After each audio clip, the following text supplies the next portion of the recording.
नमः शिवाय, ओम नमः शिवाय, ओम नमः शिवाय।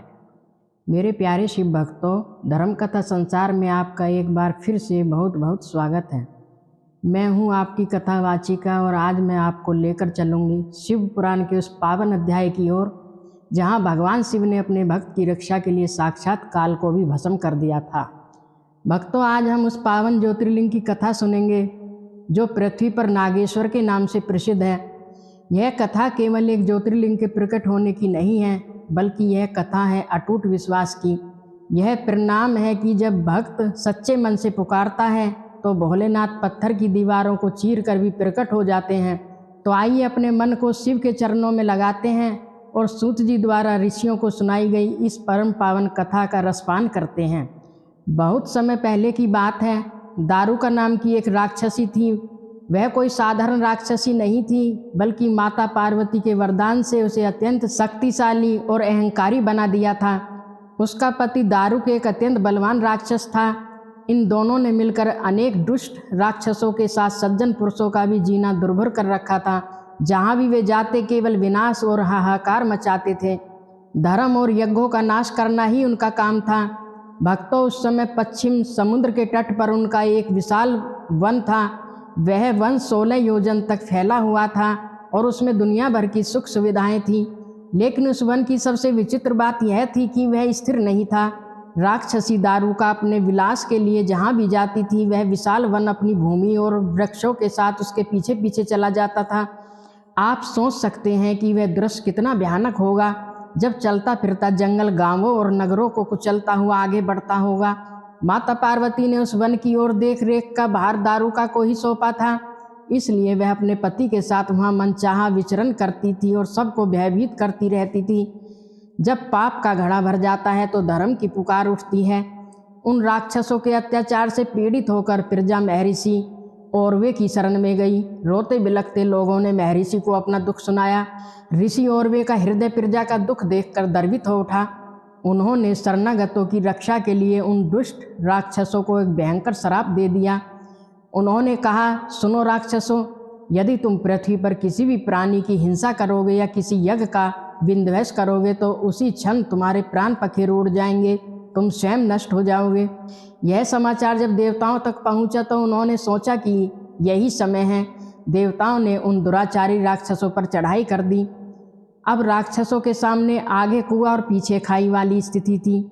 यदि वे लड़ाई में देवताओं को मारते तो ऋषि के श्राप से मर जाते, और यदि नहीं मारते तो देवताओं के हाथों पराजित होकर भूखे मर जाते। तब उस चालाक राक्षसी दारुका ने एक युक्ति निकाली। उसने कहा, मेरे पास भवानी के वरदान की शक्ति है। मैं इसे पूरे वन को उठाकर जहाँ चाहूँ ले जा सकती हूँ। और देखते ही देखते उसने उस पूरे वन को उठाया और उसे ले जाकर समुद्र के बीचों बीच बसा दिया।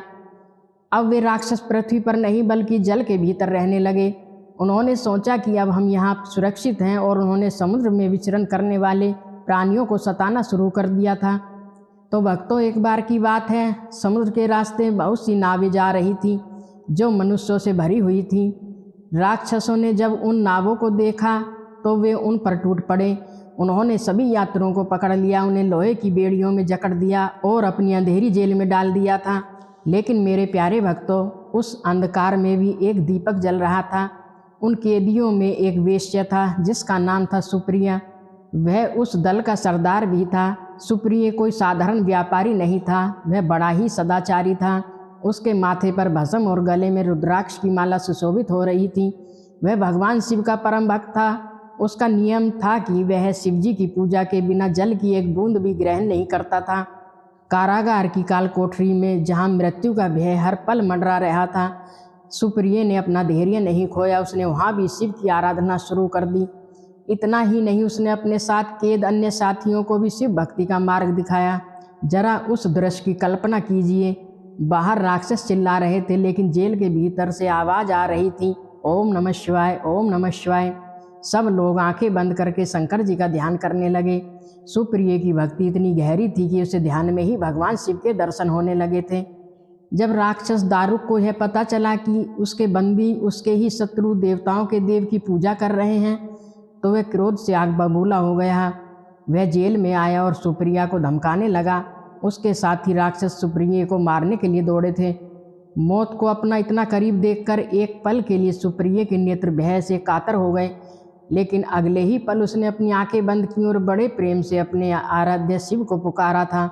सुप्रिय ने कांपते हुए स्वरों में प्रार्थना की, हे देवेश्वर शंकर, मेरी रक्षा कीजिए। हे कल्याणकारी त्रिलोकीनाथ, आप दुष्टों का नाश करने वाले और भक्तों पर ममता लुटाने वाले हैं। हे प्रभु, हमें इस दुष्ट से बचाइए। अब आप ही मेरे सर्वस्व हैं, मैं आपका हूँ, आपके अधीन हूँ। मेरे जीवन और प्राण अब आपके ही हाथों में हैं। तो भक्तों, क्या महादेव अपने भक्त की ऐसी करुणा पुकार अनसुनी कर सकते हैं? कदापि नहीं।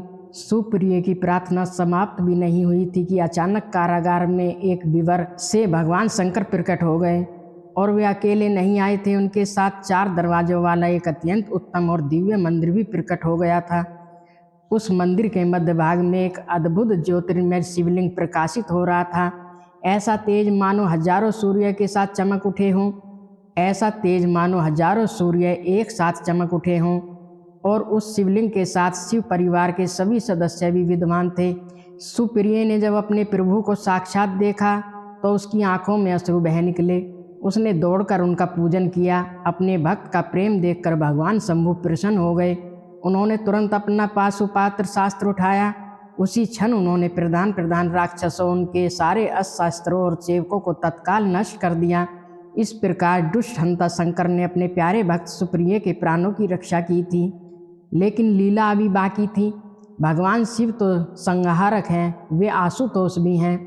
उस वन को और वहाँ की व्यवस्था को बनाए रखने के लिए उन्होंने एक अद्भुत लीला रची थी। भगवान शंभु ने उस वन को वरदान दिया था, आज से इस वन में ब्राह्मण, क्षत्रिय, वैश्य और शूद्र चारों वर्णों के धर्मों का पालन होगा। यहाँ श्रेष्ठ मुनि निवास करेंगे और तामसी वृत्ति वाले राक्षस यहाँ कभी नहीं रहेंगे। यहाँ केवल शिव धर्म के उपदेशक और प्रचारक ही वास करेंगे। तभी भयभीत होकर राक्षसी दारुका ने माता पार्वती की स्तुति करना आरंभ किया। वह दीन भाव से माँ को पुकारने लगी थी। तो भक्तों, माँ तो माँ ही होती है, चाहे संतान सुर हो या असुर। देवी पार्वती प्रसन्न हो गई और बोली, बताओ मैं तेरा क्या कार्य करूं? दारुका ने हाथ जोड़कर कहा, माँ, मेरे वंश की रक्षा कीजिए। देवी ने उसे वचन दिया, मैं सत्य कहती हूँ, मैं तेरे कुल की रक्षा करूँगी। फिर माता पार्वती ने भगवान शिव से अनुरोध किया, हे नाथ, आपकी यह धर्म स्थापना वाली बात युग के अंत में सत्य होगी। मेरा विचार है कि तब तक तामसी सृष्टि भी रहे। यह राक्षसी दारुका मेरी ही शक्ति है और राक्षसियों में बलवान है, अतः मैं चाहती हूँ कि यही राक्षसों के राज्य पर शासन करे। पार्वती माता ने आगे कहा, यह वन अभी भी मेरे अधीन रहे। ये राक्षस पत्नियाँ जिन पुत्रों को जन्म देंगी वे सब मिलकर इसी वन में निवास करें, ऐसी मेरी इच्छा है। शिव जी अपनी प्रिय शक्ति की बात कैसे टाल सकते थे? वे बोले, प्रिय, यदि तुम्हारी ऐसी इच्छा है तो मेरा वचन भी सुनो। मैं अपने भक्तों का पालन करने के लिए प्रसन्नतापूर्वक सदा इस वन में निवास करूँगा। महादेव ने घोषणा की, जो भी पुरुष यहाँ वर्ण धर्म के पालन में तत्पर होकर प्रेम पूर्वक मेरा दर्शन करेगा वह चक्रवर्ती राजा होगा। और कलयुग के अंत और सतयुग के आरंभ में वीरसेन नामक राजा, जो महासेन का पुत्र होगा, वह यहाँ आकर मेरा दर्शन करेगा और चक्रवर्ती सम्राट बनेगा। सूत जी आगे कहते हैं कि इस प्रकार भगवान शिव और माता पार्वती, वह जगत पिता और जगत माता आपस में हास्य विनोद करते हुए स्वयं वहाँ स्थित हो गए। तो मेरे प्यारे भक्तों, इस प्रकार ज्योतिर्लिंग स्वरूप महादेव जी वहाँ नागेश्वर कहलाए और माता शिवा पार्वती नागेश्वरी के नाम से विख्यात हुई। वे दोनों ही सत्पुरुषों को अत्यंत प्रिय हैं। नागेश्वर महादेव तीनों लोकों की संपूर्ण कामनाओं को सदा पूर्ण करने वाले हैं। शिव पुराण में लिखा है कि जो भी बुद्धिमान मनुष्य प्रतिदिन आदरपूर्वक नागेश्वर महादेव के प्रादुर्भाव की यह कथा सुनता है, उसके महापाप, बड़े से बड़े पाप नष्ट हो जाते हैं और वह अपने संपूर्ण मनोरथों को प्राप्त कर लेता है। तो प्रिय शिव भक्तों, इस कथा से हमें यह सीख मिलती है कि परिस्थितियाँ चाहे कितनी भी विराट क्यों न हों, चाहे हम शत्रुओं से घिरे हों या परेशानियों के कारागार में कैद हों, यदि हमारे हृदय में सुप्रिय जैसा विश्वास है और जुबान पर नमः शिवाय है तो महादेव को आना ही पड़ता है। वे नागेश्वर बनकर हमारी रक्षा करते हैं। तो प्रिय शिव भक्तों, अगर आपको नागेश्वर ज्योतिर्लिंग की एक पावन कथा पसंद आई है तो कमेंट बॉक्स में 3 बार हर हर महादेव लिखना न भूलें और हाँ, प्रभु की ऐसी दिव्य लीलाओं से जुड़े रहने के लिए हमारे चैनल धर्म कथा संसार को सब्सक्राइब करना न भूलें। अगले अध्याय में हम जानेंगे शिव जी की एक और अद्भुत लीला के बारे में। तब तक के लिए शिव के चरणों में ध्यान लगाइए। ओम नमः शिवाय। हर हर महादेव।